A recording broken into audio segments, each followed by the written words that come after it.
Story 1. It was the summer of 2021. COVID had turned my life upside down, just like it did for everyone else. I lost my job, my routine, and my sense of normalcy. But in the chaos, I found something new: hiking. I started small, just some local trails. But soon, I craved more. Nature became my escape, my therapy. The fresh air, the silence, the feeling of being utterly alone. It was liberating.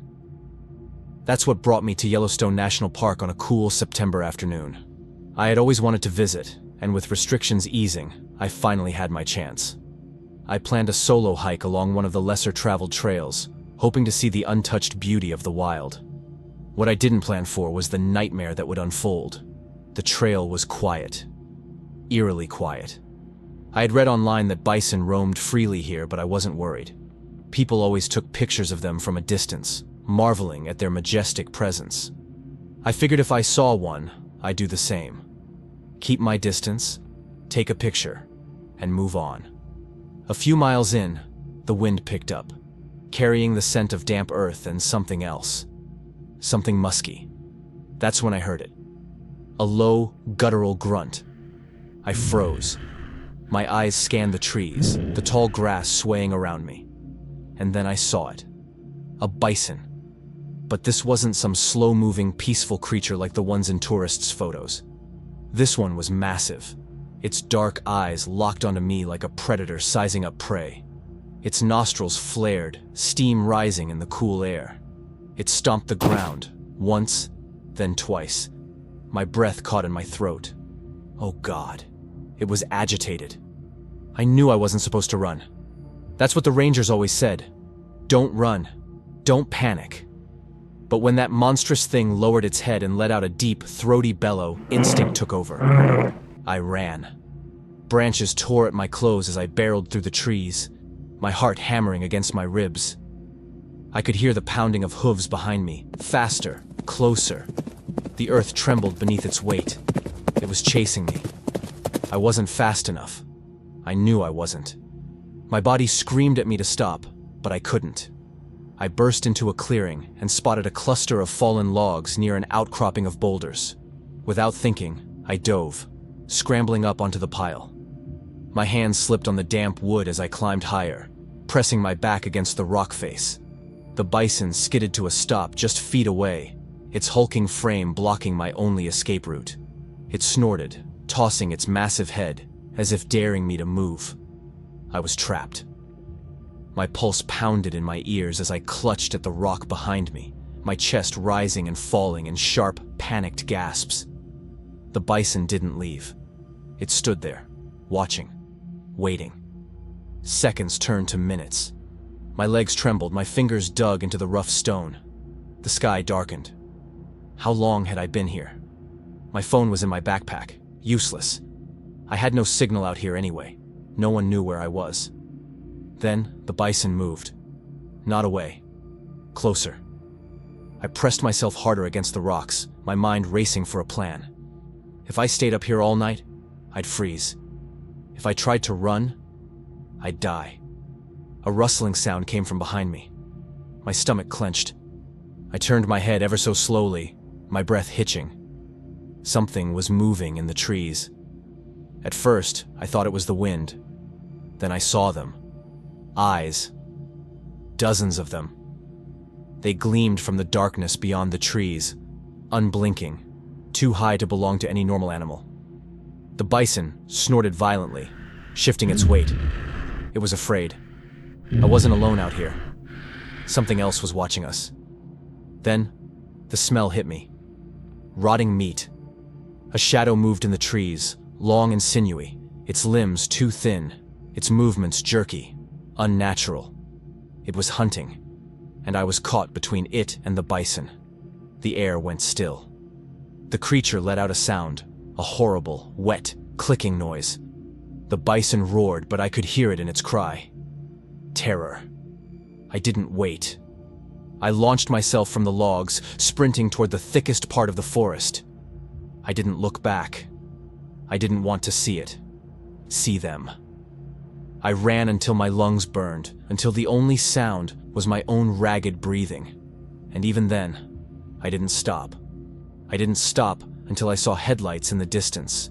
A road. Safety.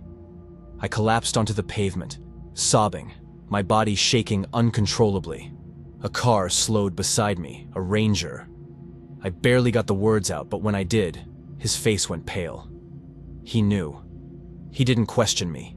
He just helped me into the car, locked the doors, and drove. That was the scariest encounter I had with nature.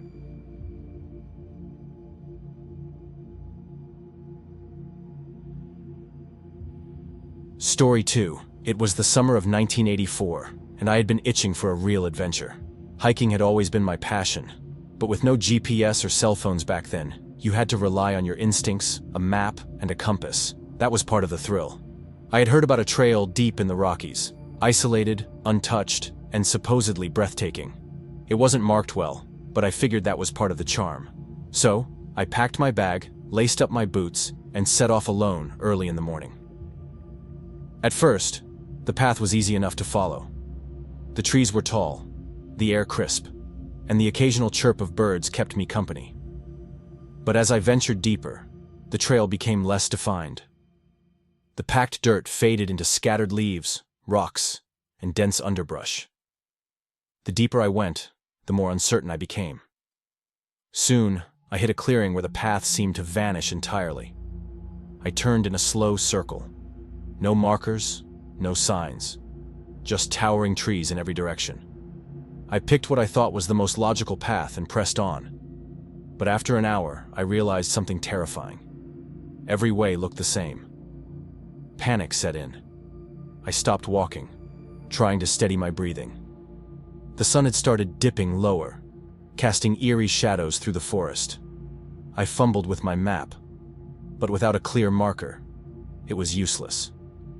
My compass spun aimlessly in my shaking hands.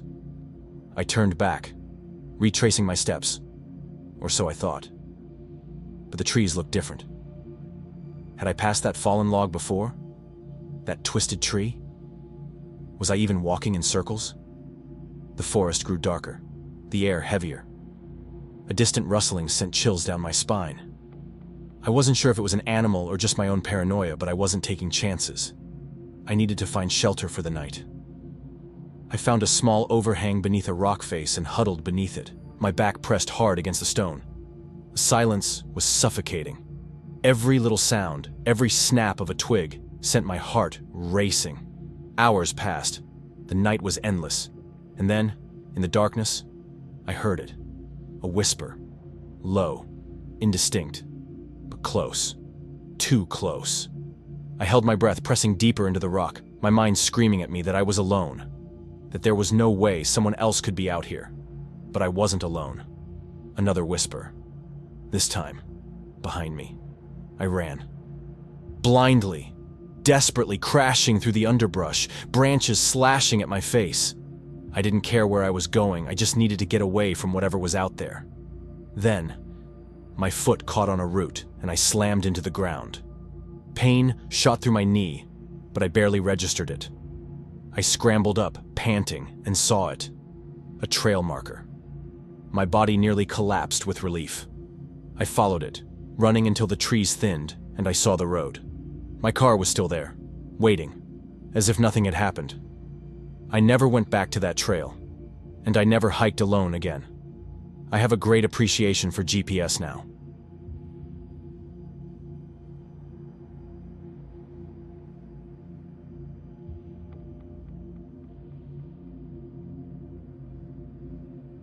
Story 3. My girlfriend Emily and I had been planning this camping trip for weeks. It was late October, the perfect time for crisp air and golden leaves crunching under our boots. We drove deep into the national forest, eager to escape the noise of the city. We hiked for hours before finding the perfect clearing, a secluded spot near a small stream. As the sun dipped below the trees, we set up our tent, built a fire, and roasted marshmallows. The world felt peaceful, wrapped in the distant hoots of owls and the crackling of burning wood. "This is perfect," Emily said, resting her head against my shoulder. "Yeah," I agreed, staring at the fire. Just us, the stars, and the great outdoors. The fire burned low, and we crawled into our tent. The cold air nipped at my face, but the sleeping bag was warm. I drifted off, feeling safer than I had in weeks. Then I woke up. Something crunched outside. At first, I thought it was a deer. I held my breath, listening. Another step, closer this time. Emily stirred beside me. "Did you hear that?" "Yeah," I whispered. "Stay quiet." Another step, then another. Heavy, deliberate. Whoever or whatever it was, they weren't just passing through. My heart pounded as I reached for the flashlight. The fabric of the tent rustled as I unzipped the entrance ever so slowly, careful not to make a sound. I clicked the light on and aimed it outside. Nothing. The woods were still, silent except for the wind through the branches. "Maybe it was an animal," Emily whispered, but I could hear the doubt in her voice. We zipped the tent back up, trying to settle down, but sleep wouldn't come. The unease sat heavy in my chest, and I knew Emily felt it too. Then, an hour later, a new sound. A whisper. Low, barely audible, like the wind carrying a conversation we weren't meant to hear.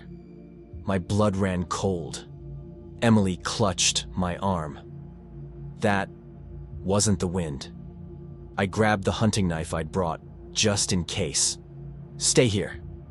I stepped outside, my breath fogging in the air. The flashlight beam cut through the darkness, shaking in my grip. "Hello?" My voice was barely above a whisper. Silence. Then, footsteps. Rushing. Coming straight for me. I barely had time to react before a shadow moved. Fast. Too fast. I stumbled backward, crashing into the tent. "Get inside!" I yelled, fumbling with the zipper. Emily was already pulling me in when the footsteps stopped, just outside the tent. We held our breath. Silence. Then, the entire tent shook. Something, or someone, was outside, gripping the fabric, yanking at it violently. Emily screamed. I grabbed the knife, slashing blindly at the material. "Get away!" Suddenly, the shaking stopped. The presence outside vanished. We sat in stunned silence, the only sound our frantic breathing. "We need to leave," Emily choked out. We waited until first light, too afraid to move. When the sun finally rose, we crawled out.